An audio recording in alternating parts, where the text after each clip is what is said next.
Olá, queridos ouvintes da Rádio Cristal FM. Aqui é o psicólogo Djalma Lopes e vou dar início ao nosso segundo programa, Momento da Psicologia. Vamos recapitular que no primeiro programa eu abordei o tema Sociedade e Saúde Emocional, onde fui trazendo alguns contextos históricos de algumas décadas, relacionando com a subjetividade humana, como nós seres humanos reagimos em termos de comportamento e como adoecemos, como produzimos a saúde. Essa questão da subjetividade humana é muito importante ser entendida, porque ela faz parte do conhecimento do que vem a ser a psicologia, que é o estudo do comportamento humano.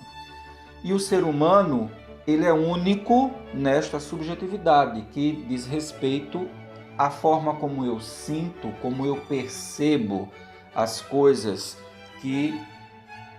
com as quais eu me relaciono. Então, nós não podemos dizer que as pessoas vão reagir e sentir da mesma forma. Nunca. Seja qualquer situação, cada um tem uma forma muito particular de sentir e de expressar. E por isso nós somos únicos. Ninguém é igual. Igual só perante a lei. Porque o ser humano é dotado de um atributo chamado subjetividade. E assim nós vamos aprendendo alguns termos importantes nesse caminho aí, né, sobre a psicologia, que eu vou apresentando aqui, enriquecendo, trazendo conhecimento para contribuir para uma reflexão, porque a reflexão nos ajuda a compreender as coisas, a reduzir conflitos, a encarar determinadas situações difíceis, que o melhor é encarar do que conviver com um conflito por muito tempo, né? Porque aí a gente em conflito está sempre adoecendo e aceitando determinadas questões difíceis da vida, a gente vai sofrer só por um período, se nos debruçarmos, né? Se você quer resolver aquilo, então é importante sofrer por um período do que para sempre. Ok, no programa de hoje eu inicio uma série sobre desenvolvimento humano. Como eu tinha falado, o desenvolvimento humano, para alguns teóricos, ele se inicia na infância, mas para outros, mais atuais, se inicia no pré-natal. Isso mesmo. Porque o ser vivo já está ali, né? Fecundado o óvulo, já começa ali a vida. Então, o pré-natal faz parte de um momento inicial do desenvolvimento humano. Então, nós podemos dizer sim que o pré-natal é a primeira etapa do desenvolvimento humano, enquanto a criança está sendo gestada no útero da mulher.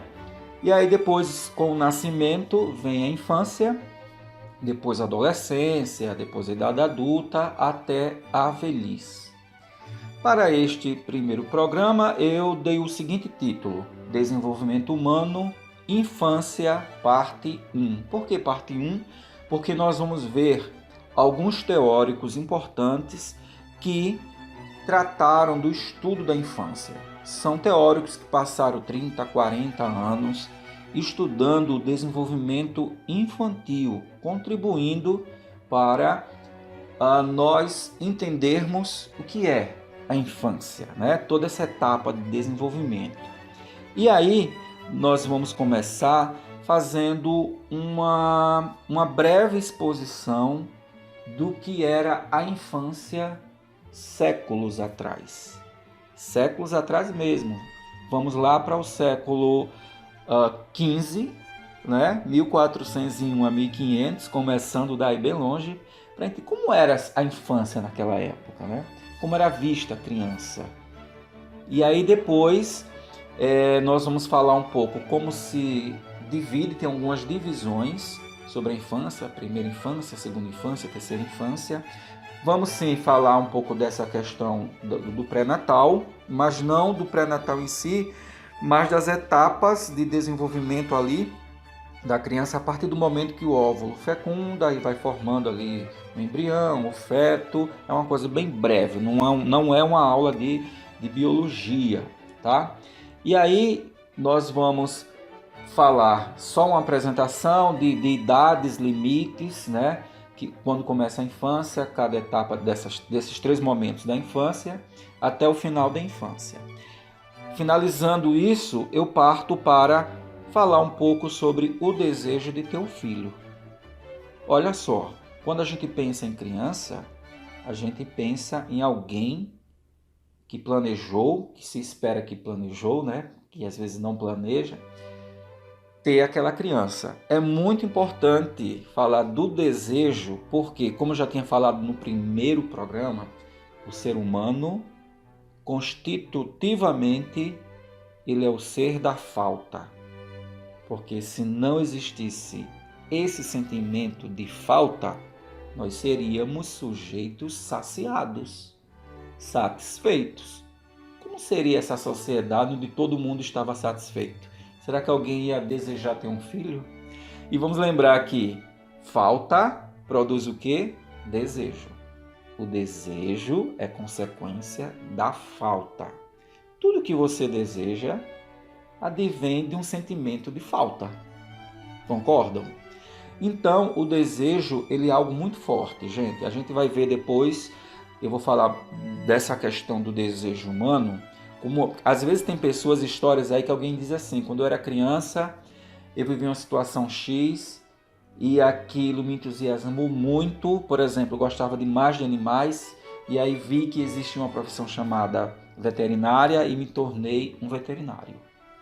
Né? Algumas pessoas, esse desejo era tão forte na infância que chegou na vida adulta, né? Tem muitas biografias de pessoas aí que elas viam assim, que era um desejo a ser um piloto, ser um médico, e eram coisas tão difíceis porque requeria condições financeiras, estudos, sair do estado, ir para um lugar, ir para outro país para poder adquirir aquela profissão, e a força do desejo abriu esses caminhos. Bem, e aí, depois de falar um pouco dessa questão do desejo de ter o filho, eu vou adentrar um pouco, eu vou trazer alguns aspectos de um instrumento legal, ou seja, ele é do direito, né? É o Estatuto da Criança e do Adolescente. Surgiu na década de 90, que veio regular a infância no nosso ordenamento jurídico pátrio, muito importante para a proteção da criança, né? E depois eu vou adentrar diretamente no tema do desenvolvimento infantil, abordando quem? Piaget, que foi Jean Piaget, né, que foi um biólogo e psicólogo suíço, que ele, em seus estudos sobre a infância, trouxe muita coisa importante. Ele é muito estudado na área da educação, nas licenciaturas, na pedagogia. Depois eu vou falar de Lev Vygotsky, que foi um psicólogo e professor judeu-russo.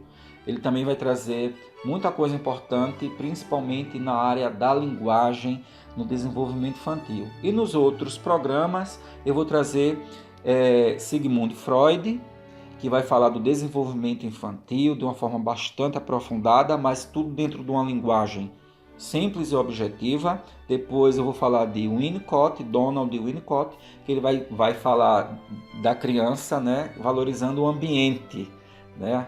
Um ambiente em que a criança é cuidada e ela vai se desenvolvendo. E tem uma outra também teórica chamada Melanie Klein, que desenvolveu ricos trabalhos com crianças, com desenhos. Muito importante, eu acredito que todos vão gostar. É muito importante que nós tenhamos esse conhecimento sobre a infância para entender um pouco do comportamento de quem tem filho, sobrinho, né?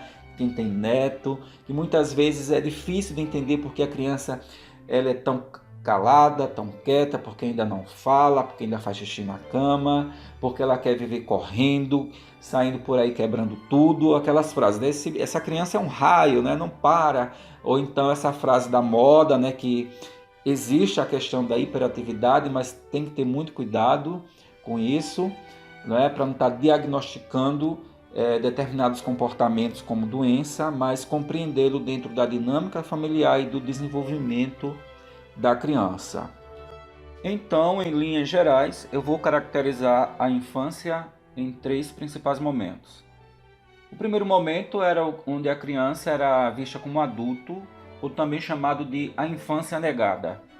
E isso ocorreu na Idade Média, do século V ao século XV, ou seja, dos anos 500 a 1500.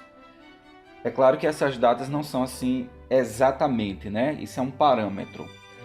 O que acontecia nessa época? As crianças nasciam, mamavam e a época dos seus desmames, que era em torno de 6, 7 anos, elas eram enviadas para casas de trabalhadores para aprender um ofício, uma profissão, e lá ficavam até 18 anos, especialmente os meninos. Enquanto que as meninas seriam trocadas entre famílias para aprender tarefas do lar para depois casar. A gente observa que as crianças daquela época, nas artes, elas quase não existiam. Existem quadros antigos, pinturas, que você observa que as crianças eram adultos em miniaturas. Seus rostos, suas vestimentas, elas pareciam gente grande em corpos pequenos. E aí não existia esse termo criança, essa palavra criança não era muito utilizada. Na verdade, não era utilizada, não tinha um termo para você definir criança. Entendeu? Então, essas crianças, elas eram submetidas a uma vida onde a grande parte da sua infância estava queimada, não existia, nem existia também a sua adolescência. Elas entravam diretamente para a vida adulta. Tipo assim, as crianças vinham ao mundo para ajudar seus pais ao desenvolvimento econômico da família, que não era a família como a gente pensa hoje, porque os laços afetivos eles não eram muito fortes, tendo em vista em que crianças morriam muito em decorrência das precárias condições de vida da época. Então as crianças morriam, não chegavam à idade adulta, e aquelas que chegavam eram a vitória. Pois bem, passando ao outro momento, que é o momento da criança-filho-aluno, né? Que já é um outro cenário a partir do século XVI, 1501 até 1601, que é o século XVII. Como eram vistas essas crianças? Bem, a ideia de criança começou a ser refletida por muitos filósofos, né? Eles começaram a criticar a forma como essas crianças eram tratadas.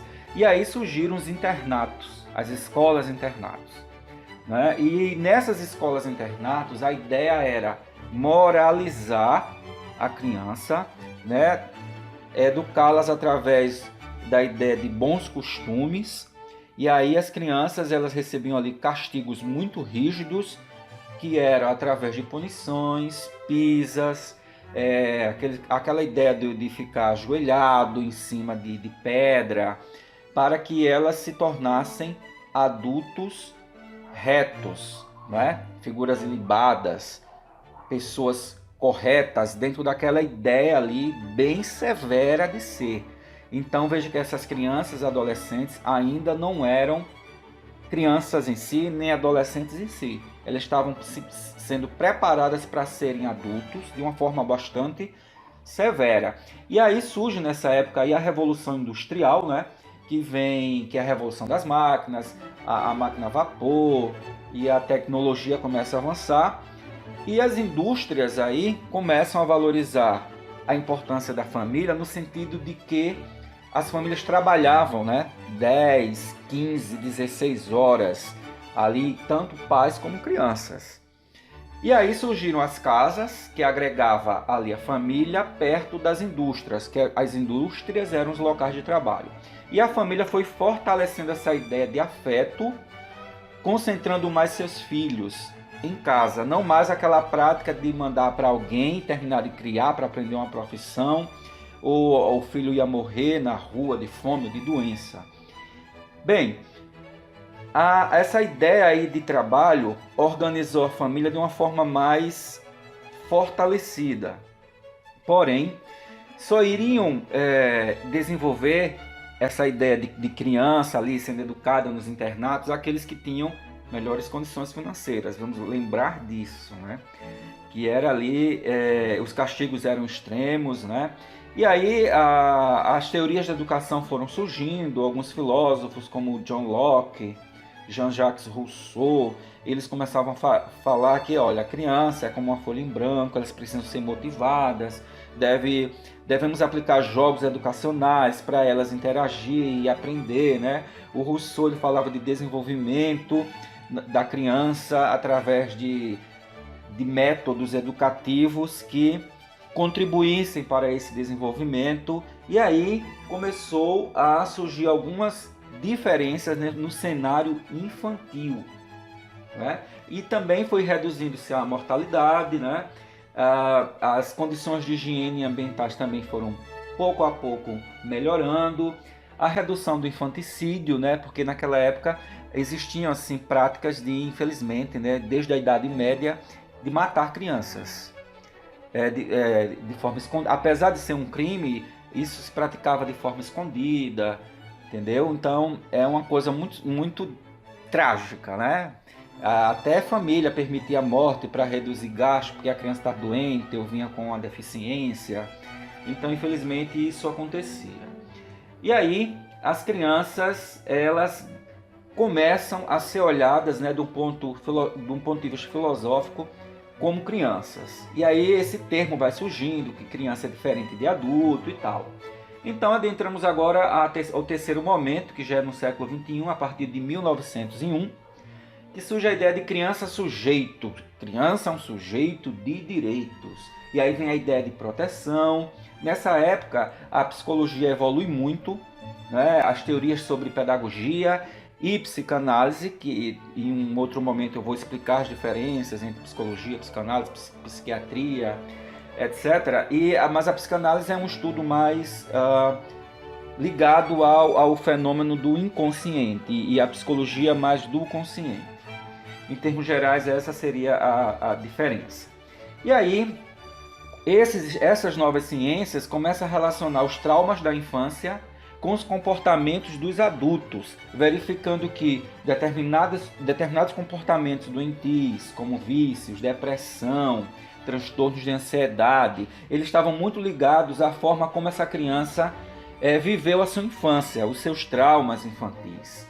E aí, a escola ela ganha um novo contexto, né, de como lidar com essas crianças. Os pais já não permitiam mais aqueles castigos abusivos, as crianças chegavam chorando, né, com ronchas em casa, sinais de maltrato, e aquele sentimento fortalecido da família já estava sendo contrário a tudo isso.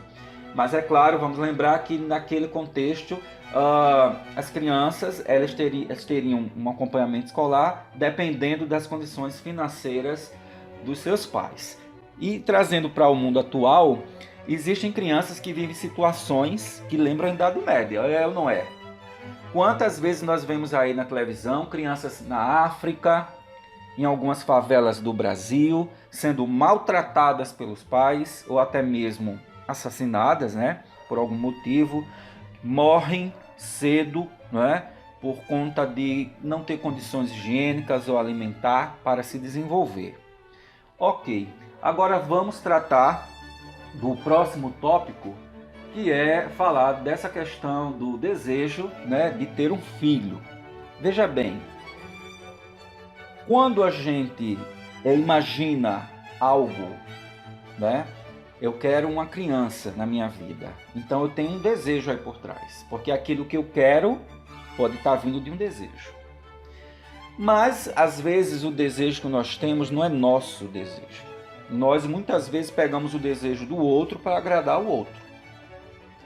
Muitas vezes, os filhos, eles assumem o desejo não realizado dos pais para realizar os pais. E aí, esse filho não está realizando um desejo próprio. E quando você pega um desejo do outro, esse desejo pode não sair como quem o queria. E aí pode vir frustrações, né? E aí se eu vou adquirir uma coisa que não era meu desejo, eu posso não tratar bem esta coisa. Da mesma forma, um marido, uma esposa, qualquer pessoa pode querer assumir um desejo do outro para satisfazer o outro, né? Então, o importante seria que cada um assumisse os seus próprios desejos, para que você possa se responsabilizar por aquilo que você quer.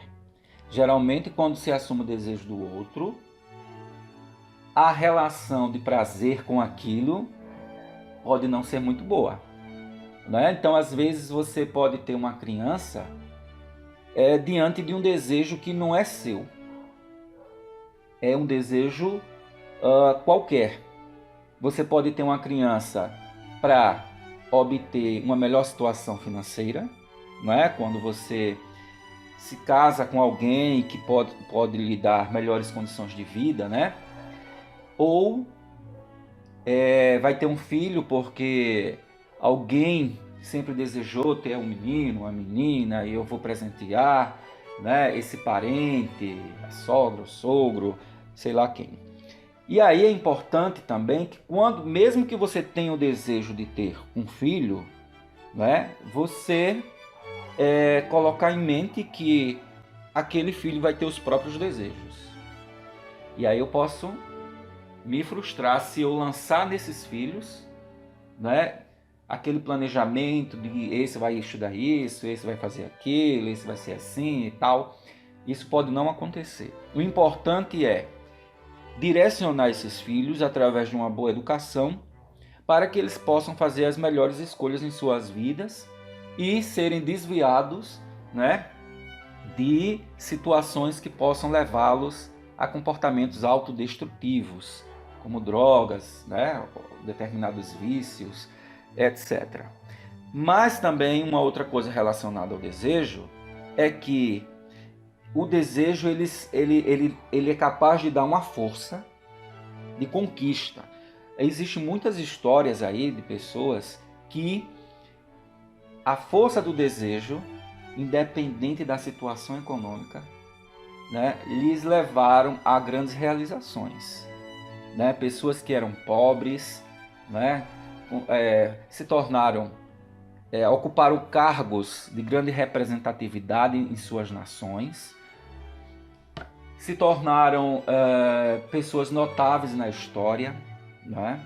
E aí você tem pessoas religiosas como Madre Teresa de Calcutá, que foi reverenciada pelo seu grande apoio a pessoas muito pobres. Você tem Nelson Mandela, né? Aquele negro lá em relação ao apartheid, à discriminação dos negros, né? Outros, até no Brasil mesmo, pessoas que a gente diz assim, olha, veio de baixo e conseguiu chegar lá, né? É claro que é um caminho muito longo, mas se é desejo, provavelmente se realiza. Por conta da sua mente estar muito direcionada àquilo, é como se você se lança a situações, a caminhos que lhe conduzem ali. E há pessoas que, infelizmente, têm desejos muito negativos, né? E encontram essas negatividades na própria vida. Infelizmente, existe assim, pessoas que têm pensamentos destrutivos, que se direcionam para situações perigosas, nada agradáveis para si mesmas. Então vamos falar agora sobre o Estatuto da Criança e do Adolescente. Importante salientar que a Constituição Federal Brasileira de 1988, em seu artigo 227, vai tratar dessa questão da infância e da adolescência da seguinte forma: é dever da família, da sociedade, do Estado assegurar à criança, ao adolescente e ao jovem com absoluta prioridade o direito à vida, à saúde, à alimentação, à educação, ao lazer, à profissionalização, à cultura, à dignidade, ao respeito, à liberdade e à convivência familiar e comunitária, além de colocá-los a salvo de toda forma de negligência, discriminação, exploração, violência, crueldade e opressão. Ou seja, adentra a questão democrática no país em 1988 e a Constituição pede, né? Ela determina como lei, é obrigatório cuidar da criança e do adolescente. Mas na prática nós sabemos que tudo isso não acontece como deveria ser. Aí a Constituição é a lei maior, surge em 1990 o Estatuto da Criança e do Adolescente, como uma lei constitucional, abaixo da Constituição. Para quê? Para reafirmar, de uma forma muito mais específica e mais ampla, o direito das crianças e dos adolescentes, para se prevenir que estes humanos em desenvolvimento aí sofram o que sofreram no passado, não é? E promova o desenvolvimento da sociedade, valorizando o surgimento das próximas gerações.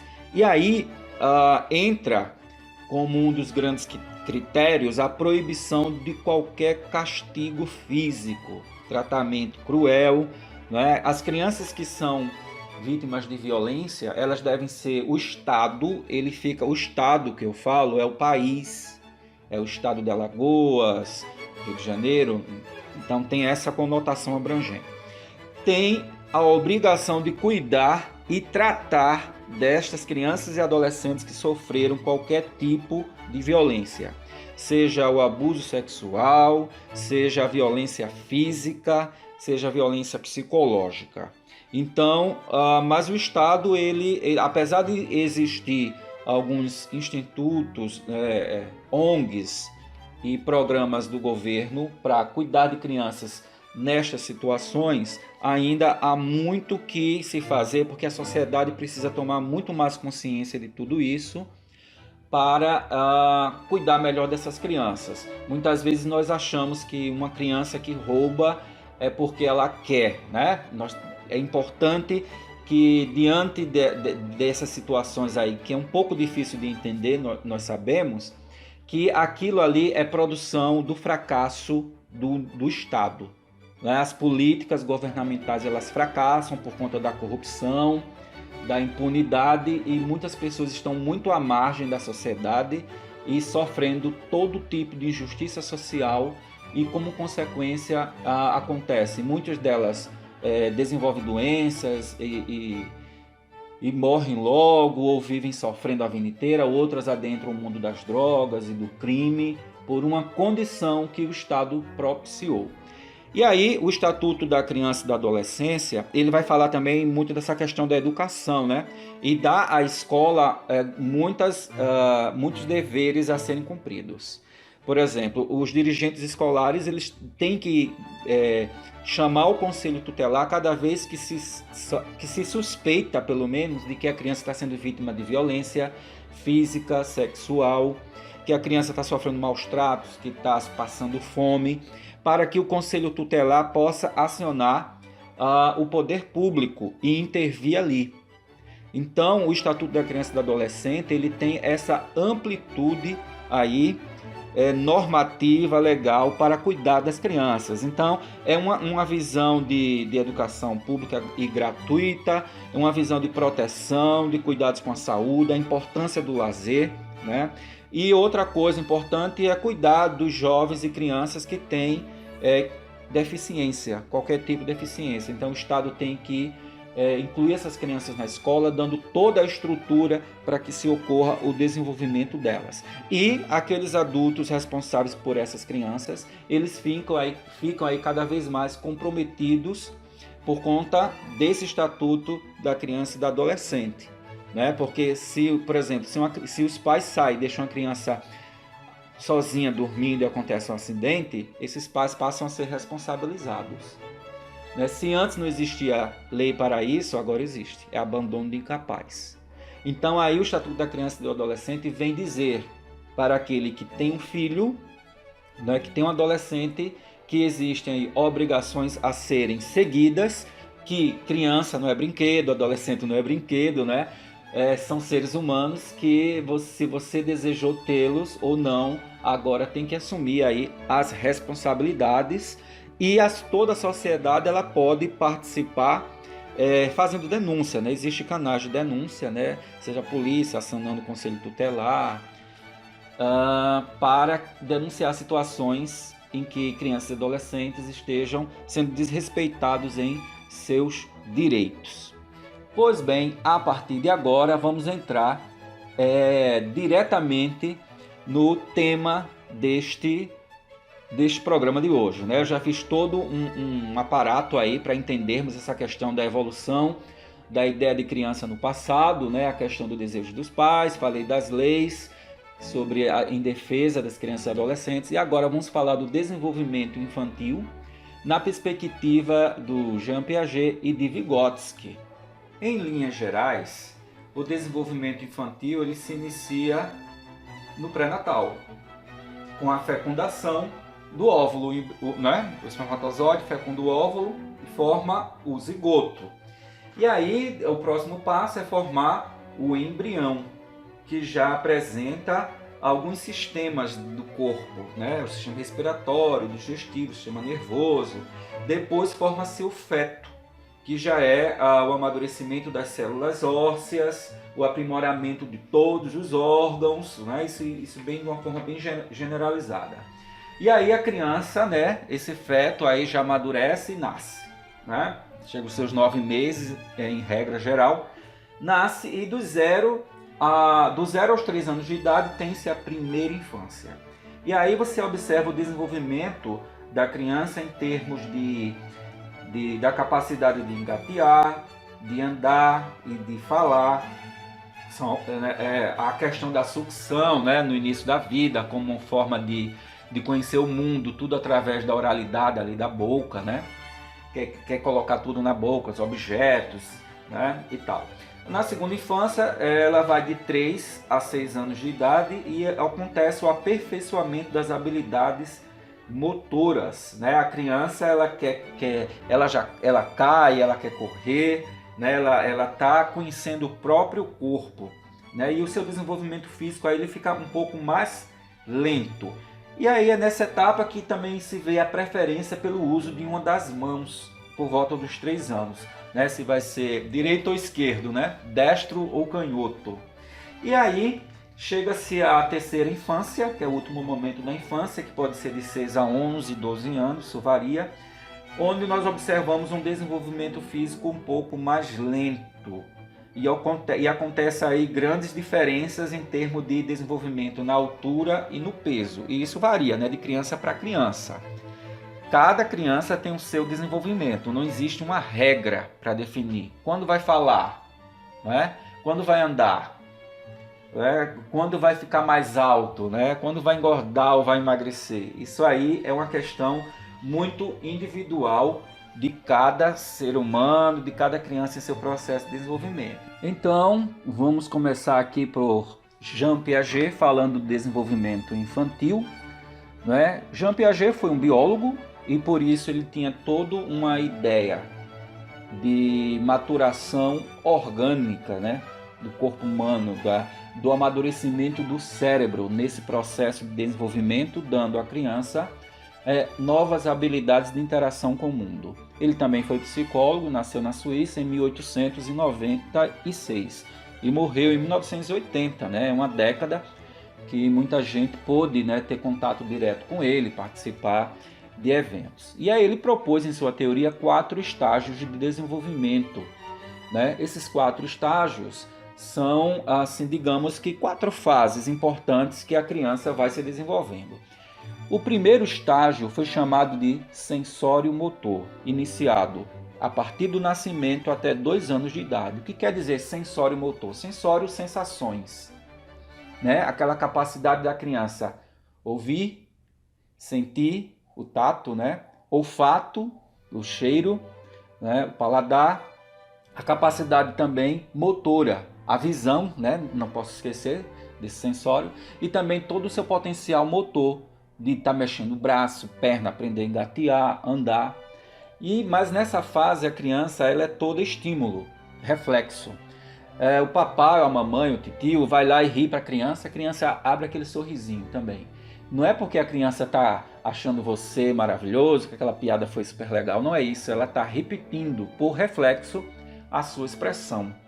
Você toca no pezinho dela, do bebê, ele tende a agarrar como garras, assim como as mãozinhas, é reflexo. Ele vai agarrando ali. Então, também se um objeto que essa criancinha aí, né, nesse período de 0 a 2 anos, que ela já quer brincar, se aquilo desaparece da vista dela, ela pensa que aquilo acabou. Se mamãe sai de um cômodo para outro, ou papai, ela já imagina que foi embora, que sumiu, cadê mamãe? Não existe mais, papai não existe mais. Então o pensamento da criança de 0 a 2 anos, ele é bastante prático, tá? Então é um pensamento que ainda vai se estruturar, e de repente ele chora porque acha que mamãe sumiu mesmo. Né? Não tem como ainda ela entender, olha, mamãe voltou, papai voltou, não. Para ele, se foi, foi embora, acabou. Né? E aí é o amadurecimento do sistema nervoso, do cérebro em si, que vai dando suporte para novas formas de raciocínio para que a criança avance para o próximo estágio. Né? Então, nesse estágio, a criança ela vai desenvolvendo bastante a sua motricidade também, né? Como eu já falei, e ela desenvolve muito ela já vem com essa questão do sugar, né? Ali, ele é todo oral, ou seja, o sistema oratório é o da fala, é o da comida, né? A boca, né? E aí você tem todo o sistema digestivo, e então a criança ela suga como forma ela desenvolve mecanismos, né, de sobrevivência, é pura sobrevivência, né? Então vou sugar o seio, vou sugar a mamadeira, depois já bota lá o dedinho na boca, né? Isso no primeiro mês é bastante rudimentar. No segundo mês de vida, essa criança já vai aprendendo algumas coisas, ela começa a repetir várias vezes. Ela já aprende assim, vou colocar o dedinho aqui na boca, porque isso dá um certo prazer para ela, né? Quando está com fome ela chora, mas depois ela aprende a botar o dedinho na boca porque imita aquela ideia de que está no peito, que está na mamadeira. E ela começa também a se interessar a partir de 2 meses com alguns objetos, né? Às vezes alguém bota um objeto assim na mãozinha, ela já mexe. Isso é variável, é claro, não é regra, né? Todos esses acontecimentos, vai depender do desenvolvimento de cada um. E já perto do fim do primeiro ano de vida, né, o bebê ele entende que determinados comportamentos vai ter consequências, né? Ele vai adquirindo a relação de causa e efeito, né? De algo que de repente o bebê joga um objeto no chão, alguém vai lá e pega e dá ele de novo. E isso é aprendizado motor, né? Os pais, quem cuida de criança deve entender que isso não é birra, não é deboche, né? Ele está aprendendo, né? Nesta relação de jogar, ter de volta. Assim o bebê ele vai aprendendo a adotar alguns comportamentos para alcançar determinados objetivos. Ele aprende a apontar para algo porque ele não fala. E naquele apontar pode ser um objeto que ele queira, algo que não gostou. Né? Então se for um objeto que queira, a pessoa vai lá, pega e oferece. E aí ele ganhou, ele conquistou, então ele já está tendo aí uma relação com o outro, entendendo algumas coisas, né? O comportamento já é um pouco voluntário, né? E aí os brinquedos que antes sumiam da vista, ou mamãe que sumia e ele achava que aquilo já tinha acabado, por volta já perto dos 2 anos, ele já entende que aquilo está em algum lugar, aquilo pode voltar. Né? Mesmo que não esteja ali, mas mamãe existe, papai existe, o brinquedo existe, está em algum lugar por aqui. Então, na maior parte desse estágio, o pensamento do bebê ele está muito restrito aos objetos que o cercam, incluindo as pessoas, né, que estão ali ligadas a ele, exercendo a função de pai ou de mãe, ou se realmente tem um pai ou uma mãe. E no fim deste estágio, a criança ela vai desenvolver o pensamento simbólico, né? O que é o pensamento simbólico? É a capacidade de pensar nos objetos e em pessoas que não estão mais ali, né? Já nos seus 2 anos de idade. Ela vai dizer assim, não, tem um brinquedinho que está guardado em algum lugar. Mamãe foi ali, ela disse que volta já. Não é? Tem aquela coisa assim, aconteceu uma festinha do meu amigo, eu também quero uma festinha para o meu aniversário. Né? São pensamentos bem pequenos e práticos, né? E com essa aquisição aí inicial de pensar, essa criança começa a planejar alguns atos, né? Do brinquedo que vai usar quando chegar na escola, vai brincar de não sei o que lá com um amiguinho, como ela vai fazer essa brincadeira, né? E já tem uma emoção aí sendo envolvida com o objeto e as pessoas. E ela é capaz também de lembrar e imitar o comportamento das outras pessoas. Ela já começa a imitar o comportamento da mamãe, do papai, ou de alguém na escola, de um amigo. E eu quero enfatizar aqui que quando a criança começa a chorar porque papai ou mamãe teve que sair para trabalhar em algum lugar, porque ela pensa que não vai mais voltar, é importante que essa pessoa aí que é importante para a criança não suma. Diga: papai vai voltar, mamãe vai voltar, vou trazer um presentinho, né? Vou trazer uma chupetinha, vou trazer um biscoitinho, né? E aí, mesmo que a criança chore, quem fica com a criança vai tentar interter com um objeto, com alguma coisa. Essa criança não vai ficar naquele vazio de angústia que você realmente sumiu. Ainda que fique, a sua linguagem está construindo na mente dela uma ideia de reversibilidade. Eu vou, mas eu volto. E você volta. E aí a criança depois vai aprender mesmo que você volta. Tá? Então é importante não sumir. Porque a criança vai... Quando você some, a criança pode se sentir com algo como um abandono. Cadê papai, cadê mamãe? Não está mais aqui. Fui abandonado. Isso faz parte do universo infantil, essa forma de pensamento. Então, é difícil realmente se despedir da criança que chora quando os pais se ausentam, né? Porque quem fica ali com aquele barulho. É claro, se a criança estiver dormindo, ok, você não vai acordar a criança, né? Mas quem ficou com ela vai dizer: papai, mamãe foi trabalhar, foi ali, vem já. Já volta, vai dar um beijo quando voltar, vai brincar. Papai vai brincar com você quando voltar, a mamãe vai brincar, a gente vai brincar com aquele joguinho, com aquela bolinha. Então, é essa linguagem que faz com que a criança, pouco a pouco, vá entendendo essa relação com seus genitores, que ela não foi abandonada, que ela é amada, e isso vai ser muito importante para a sua saúde emocional. Segundo estágio de desenvolvimento, chamado de estágio pré-operacional, que se inicia aí, nesses 2 anos, quando está finalizando o outro, né?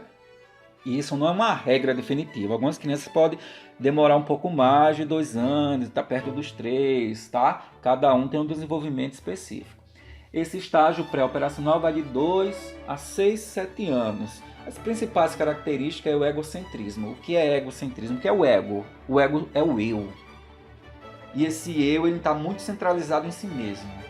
Então, eu, né, não penso se eu estou magoando o outro com aquilo que eu falo, né, eu posso bater em você.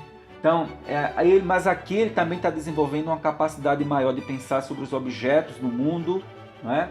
Ele avança na sua percepção, né? E a linguagem aqui, a grande característica aqui é a linguagem. No primeiro estágio foi a questão sensória e motor, né? Ele quer aprender a andar, engatear, né? Fazer, tentar correr, mexer em tudo, quebrar. Agora não, agora a linguagem é o que há de mais especial entre 2, 6, 7 anos. Tem gente que diz: esse menino está falando pelos cotovelos, tomou água de janeiro. Não é isso, faz parte desse período de desenvolvimento do cérebro em que a linguagem ali está sendo bastante utilizada. A criança já, por volta de 1 ano, antes disso, ela já começa com murmúrios, né? Bu, E aí, aqui ela já está bastante, o seu cérebro, a área da fala do cérebro bastante desenvolvida para ela aprender novas palavras que serão usadas para muitas vezes pensar sobre coisas ausentes. Aquele meu brinquedo tá ali, mamãe foi ali, papai vem já, tá viajando, papai tem um carro. E aí ele poderá comunicar o que pensa e vai receber de quem certas informações, seja em casa, seja lá na pré-escola, né? E essas informações vão criando vocabulário para ele ir aperfeiçoando a sua capacidade de linguagem. É nesta fase que a criança confunde questões psicológicas, ou seja, a fantasia com a realidade, né? A criança, ela confunde fantasia com realidade e ela não é louca, logicamente. E aí ela vai atribuir alguns sentimentos a brinquedos, né? Ela vai dizer que o brinquedo está triste, que o brinquedo quer correr, né? Que tem monstros, no escuro, debaixo da cama, porque ela está no mundo inanimado, né? Como se tudo tivesse vida, né? E é nesse egocentrismo que de repente ela pode falar coisas que desagradam alguém, mas ela não está nem aí, porque ela está no mundo dela, ela não consegue se colocar no lugar do outro, né? O pensamento da criança, aí entre 2, 6, 7 anos, ainda é fragmentado, ela pode contar uma história por partes, sem se dar conta de que aquilo não está fazendo sentido para o outro. Vamos agora ao terceiro estágio, chamado de operatório concreto. Se inicia aí entre 6 e 7 anos, vai de 11 a 12 anos. As principais características aí é que a criança ela já tem uma boa aquisição do domínio da linguagem e ela começa a conceituar o mundo. Ela começa já a entender que existe uma reversibilidade das coisas, o ir e o vir, né? Você já tem uma ideia de criar uma hipótese, né? De fazer um percurso de ida, de construção e de desconstrução. Né? Ela entende que um bloco de madeira que ela está brincando, que aquele bloco de madeira veio de uma árvore. Né? E aí, nesse chamado operatório concreto, a criança ela já entende que existem características diferentes das coisas. Aquilo é madeira, aquilo é plástico, aquilo é ferro, né? E que há diferentes pontos de vista em relação ao seu. Né? Que ela pode errar, e aí ela vai em busca da opinião dos outros sobre o que ela pensa. Né? Neste estágio aí, das operações chamadas concretas. Por que concreto? Porque tudo tem que ser... Não há espaço ainda para muita abstração, porque ela está desenvolvendo o pensamento, né? Então, tudo que ocorre para ela entender melhor é algo que é aquilo que vê, que manipula. Lembra da história do Tomé, lá da Bíblia? Né? Só acredito no que vejo. Então, a criança está aí nessa fase. Então, as ideias abstratas, as hipóteses, elas são mais difíceis de compreender neste momento, 6, 7, 11, 12 anos. Né? A criança ainda precisa de um tempo maior para digerir tudo isso.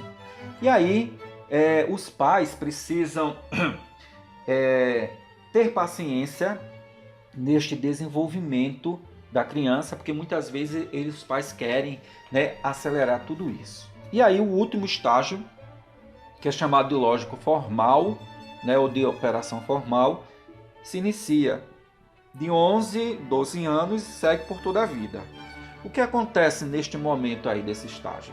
O pensamento lógico da criança, ele fica bastante apurado, o lógico dedutivo, né? Ou seja, eu penso, crio deduções, já crio hipóteses, já começo a relacionar conceitos subjetivos, né? Eu já saio daquela ideia concreta ali, do acreditar só no que vejo, já passo a pensar em algumas coisas no plano do abstrato.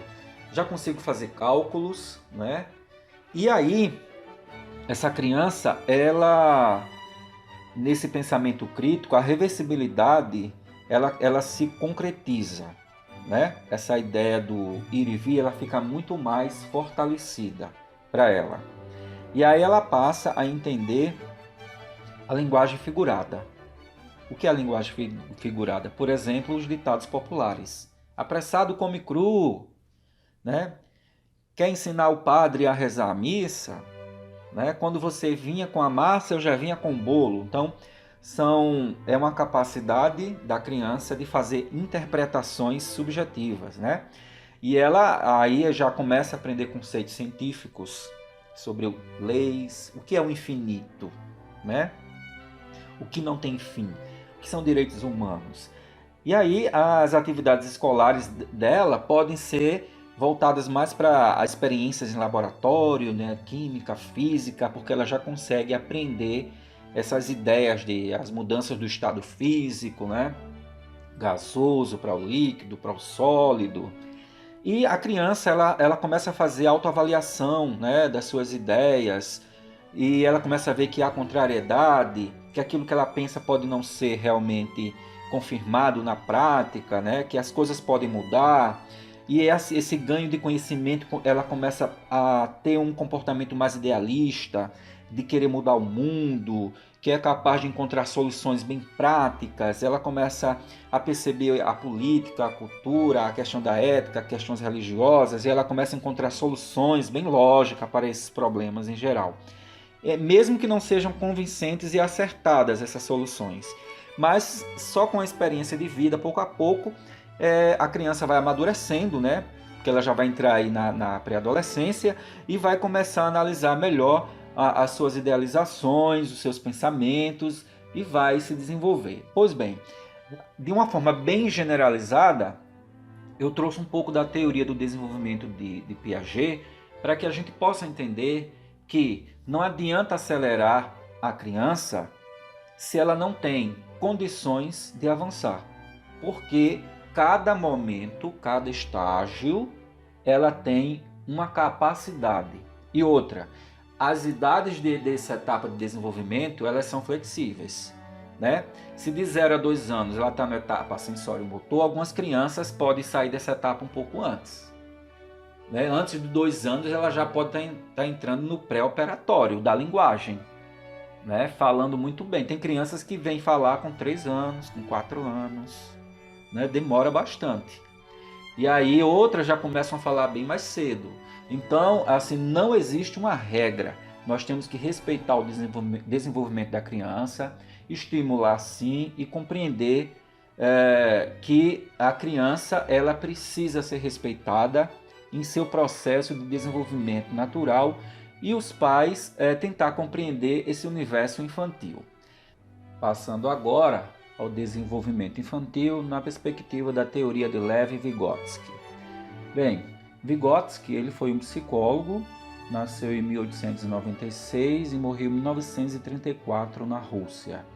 Ele tinha toda uma perspectiva da importância do meio social construindo o ser humano.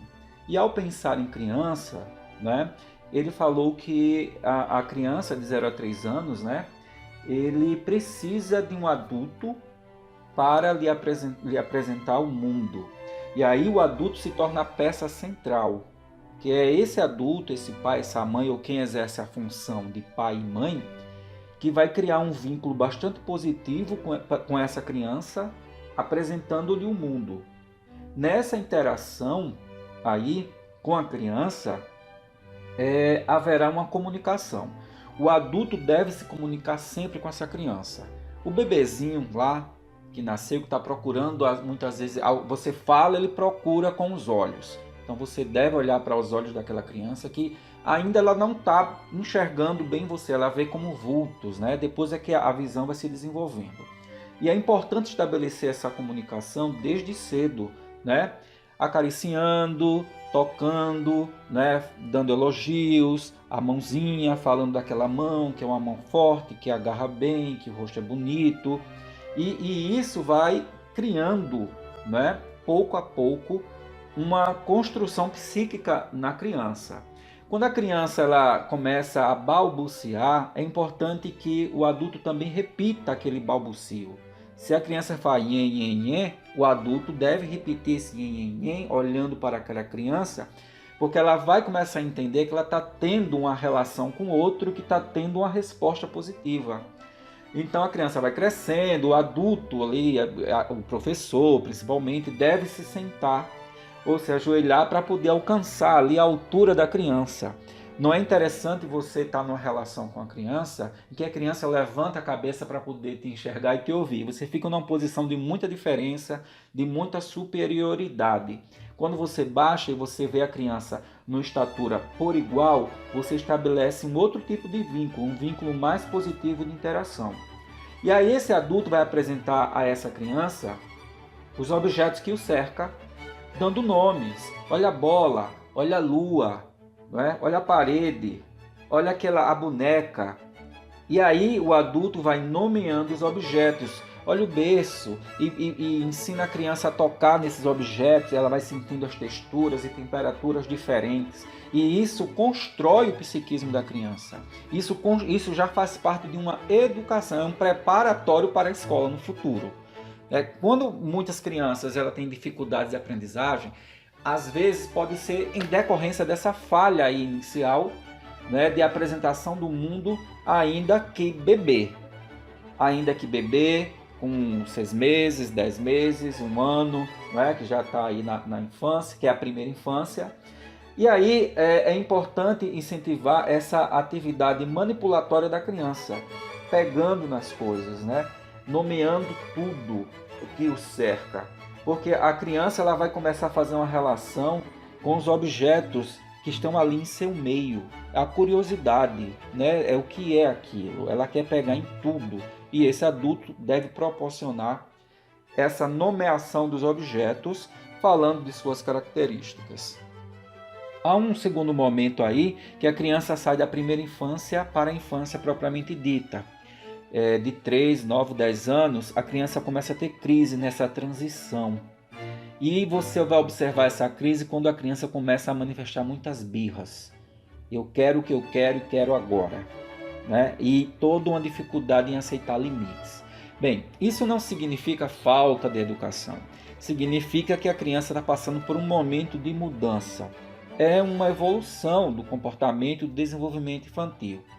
E aí o que os pais devem fazer neste momento é suportar tudo isso. De que forma? Apresentando a essa criança ensinamentos de que ela deve esperar. Como assim? Nessa etapa aí, a criança ela entra num jogo de faz de conta. As brincadeiras que ela assume papéis de profissões, por exemplo. As brincadeiras que as crianças começam a executar, ela vai começar a suprir suas necessidades. E ela vai entender como é que se age no mundo, porque as crianças começam a imitar papai, imitar a mamãe, imitar o professor, imitar o bombeiro, as profissões, as pessoas que a cercam, seja na escola, seja na sua residência, na sua comunidade, vendo o policial, aquele é o policial, a criança quer imitar o policial. Nestas brincadeiras é que papai, mamãe ou quem exerce a função vai ensinar a criança a ter limites. Tá? A birra ela vai acontecer, você não precisa dar pisa na criança. Você vai pouco a pouco tirar a criança ali do chão, né? Ela vai chorar, você vai dialogar que não é preciso, que vamos esperar para que aquilo você possa comprar, para dar. Nesse momento não pode, né? E ela vai chorar, e você vai tirar do chão, você vai se impor, vai dar o banho mesmo que ela não queira, tá? E vai sempre conversando sem agredir, porque a criança ela vai entender que por mais que ela lhe agrediu, né, desta forma aí com a birra, você foi capaz de suportar tudo, embora nem sempre isso é possível diante dos estresses da vida. Mas nem tudo é 100%, então é um jogo de tentativa, você vai acertar uma vez, vai errar outra vez. E voltando à brincadeira como aprendizado, quando a criança ela começa a brincar de professor, é importante que você organize o espaço, seja na escola, seja em casa, um quadrinho ou alguma coisa que imite o quadro para que ela possa riscar, né? E você monte um cenário, como é ser professor, né? Você tem que explicar, o professor tem que ter paciência, então você tem que nomear essa profissão, essa imitação que ele está fazendo. Como é, filho, um professor? Então ele vai trazer as ideias dele, você vai só complementar. Mas o professor tem paciência com seus alunos? Tem que ter. Então é esses ensinamentos que vai ajudar. Quando a criança quer brincar de mãe, de ser mãe ou de ser pai, com um boneco, com a boneca, os pais não devem se preocupar com isso, devem apenas ensiná-los a esse papel, né? Seja menino ou menina, se ele pega um boneco ou uma boneca, você é o que dessa boneca ou desse boneco? Eu sou o pai, eu sou o tio. Como é que o tio se relaciona com a boneca, com essa sobrinha? Como é que o pai se relaciona com essa filha ou com esse filho? Você vai perguntando e ele vai dando suas respostas e você vai interagindo. O papai, a mamãe deve dar muito amor e carinho, deve proteger o filho, deve cuidar da sua saúde, né? Emocional, orgânica, com alimentos saudáveis, com legumes. Você tem que apresentar um cenário daquilo que você acha que é o mais saudável, né? E o que seria mais saudável.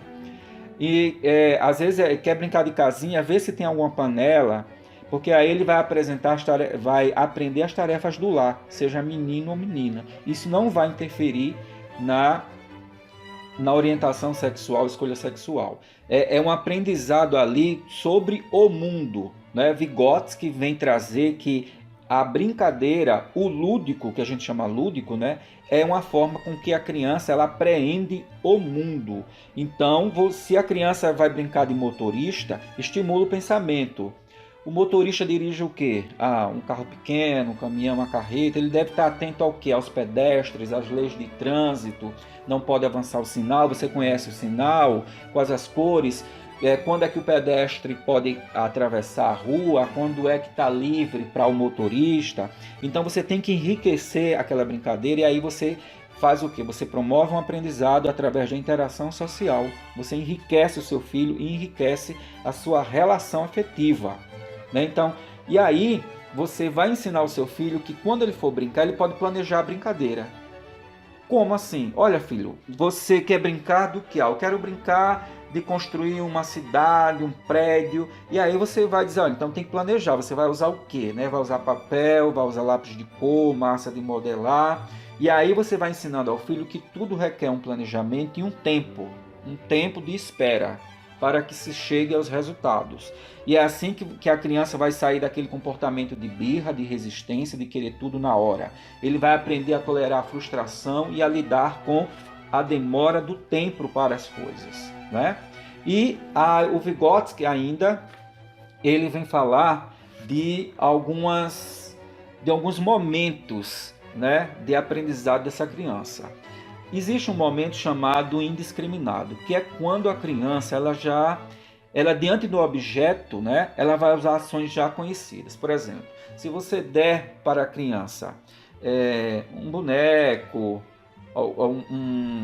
um objeto qualquer, uma chupeta, ela vai agarrar aquilo e vai usar as ações que ela já conhece, que é apertar, morder, chacoalhar, jogar no chão, né? Tudo que ela já domina, porque alguém deu um chocalho e ensinou a ela a balançar, né?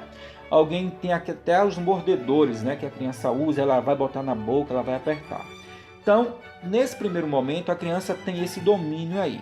No segundo momento do seu desenvolvimento, nós vamos perceber que você já pode observar que a criança, você apresenta um pente para ela e diz que aquele pente é para pentear o cabelo. Você penteia o cabelo dela, você penteia o seu, a criança vai vendo. Que o sabonete é para tomar banho, passar nas partes do corpo. E a criança ela vai começar a repetir aquilo. Isso é um segundo momento. E essa repetição vai levá-la a um aprendizado. E o terceiro momento do seu aprendizado é o uso livre dos objetos. Ela já sabe para que serve o pente, para que serve o sabonete, ela já sabe para que serve um lápis, né, para escrever, e ela vai repetir isso, seja na escola, na casa do vizinho. Ela vai pegar o pente e vai querer pentear o cabelo da professora, do professor, tá? Ela vai querer brincar de dar banho no boneco, na boneca. Vai usar o lápis, já sabe para que serve o lápis, que é para escrever ou para desenhar. E aí deve-se sempre aproveitar as situações sociais para ensinar. Não se pode ficar repetindo algo que a criança já sabe. Se a criança já sabe calçar sua meia, vovó, vovô, titio, titia, mamãe, não faça por ela. Porque ela já tem esse domínio, né? Tem pessoas que têm os filhos como um preenchimento de si. E muitas vezes não os deixam executar determinadas tarefas que ele já tem domínio. E termina amarrando a criança ali numa fase da sua infância. E isso não é produtivo para o seu desenvolvimento. A criança pode se sentir frustrada ou ficar ali fixada numa etapa, sempre esperando que alguém venha tirá-la daquela situação. Ou seja, fica numa repetição. Então, quem está diante de uma criança tem que entender que se a criança já é capaz de fazer algo sozinha, você já não deve mais ajudá-la.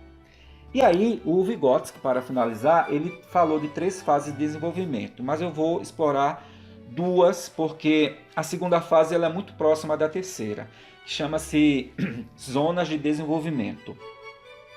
Essas zonas de desenvolvimento, a primeira chama-se real. O que é a zona de desenvolvimento real? É quando a criança já faz algo de forma independente. É o que eu acabei de falar.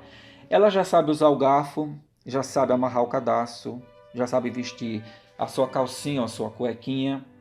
E aí a criança já tem essa habilidade.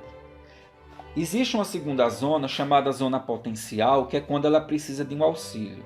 Mas eu vou enfatizar a zona chamada proximal, que já engloba um pouco dessa potencial, que a potencial é um momento em que ela sai dessa capacidade de aprender e vai para outra que ela ainda não sabe. Mas a proximal ela enfatiza essa necessidade do adulto ajudar a criança. Por exemplo, se a criança ela não sabe ligar a televisão sozinha, ela pega aquele controle remoto e fica mexendo, mas não sabe por onde ir, o adulto vai lá ensinar. Né? Há uma estimulação externa. Em outras situações, quando a criança ela precisa aprender algo que ela tem outras crianças, algumas já sabem, é importante você deixar que ela aprenda com aquela outra ali que já sabe.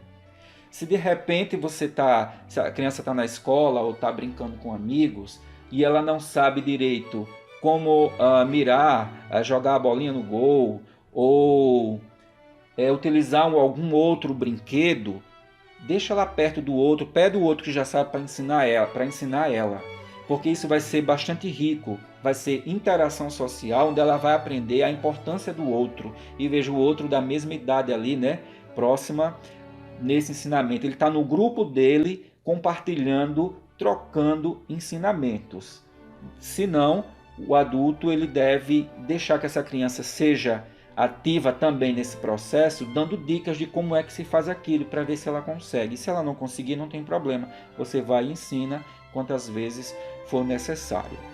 Então, de uma forma resumida, nós podemos entender que, na perspectiva do Jean Piaget, a teoria do desenvolvimento ela ocorre de dentro para fora, numa ideia biológica de amadurecimento do cérebro, né, do organismo humano, e aí essa criança vai interagindo com o mundo, né, a partir de suas capacidades internas de interação. Já o Vygotsky, ele vem de uma teoria social, é de fora para dentro que se desenvolve, que se aprende, né, mergulhando o sujeito em sua cultura, em seu meio social, para ele se humanizar, com a ajuda sempre de um outro. Quem é esse outro? Quem exerce a função de mãe, de pai, é o educador na escola. E espero, pessoal, que vocês tenham aí gostado dessa primeira parte do desenvolvimento da infância. É muita coisa, mas em breve estarei com um programa no YouTube, onde vocês poderão ouvir novamente o programa. Agradeço pela atenção e estaremos de volta na próxima sexta-feira aqui na Rádio Cristal FM. Até lá!